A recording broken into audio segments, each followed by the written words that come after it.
High, যারা ছাদ বাগান করো তারা তো শীতকালে বিভিন্ন গাছের ছাদকে ভরিয়ে তোলো অবশ্যই, কিন্তু গরমের কিছু ফুল রয়েছে যেগুলো কিন্তু ছাদ বাগানকে আলো করে রাখে একদম। সেরকমই কিছু কালেকশন আজকে দেখাচ্ছি। তো প্রথমেই আমি রেখেছি অ্যালামুন্ডা। অ্যালামুন্ডার বিভিন্ন কালেকশন আজকে দেখাচ্ছি, যেটা আমার ছাদ বাগানে মোটামুটি 4টে ভ্যারাইটি আছে, 5টা ভ্যারাইটি আছে। তো তার মধ্যে প্রথম হচ্ছে এই হলুদ। এটা হচ্ছে বড় ভ্যারাইটি, বেশ বড় ফ্লাওয়ারিং করে। তারপরে রয়েছে এই ক্রিম কালারের অ্যালামুন্ডাটা। এটাও খুব সুন্দর, প্রচুর ফ্লাওয়ারিং করে। দেখতেই পাচ্ছ প্রত্যেকটা ব্রাঞ্চে মোটামুটি কুঁড়ি আছে, ফুল আছে, আর রংটাও বেশ সুন্দর, আনকমন।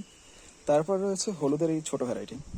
এটার ফুলটা ছোট সাইজ কিন্তু বেশ থোকায় থোকায় ফুল হয়।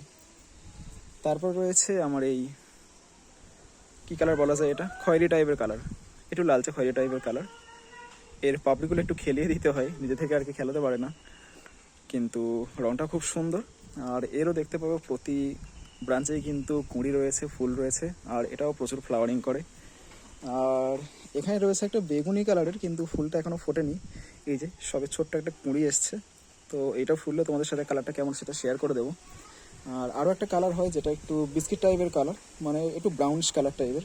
সেই রংটা এখন আপাতত আমার কাছে নেই, কিন্তু অবশ্যই নিয়ে আসবো। আর তোমাদের কাছে কোন রংটা রয়েছে বা আমার এই ভিডিওর মধ্যে সবচেয়ে কোন রংটা ভালো লাগলো ফুলের মধ্যে, সেটা কমেন্ট করে জানিও। টাটা।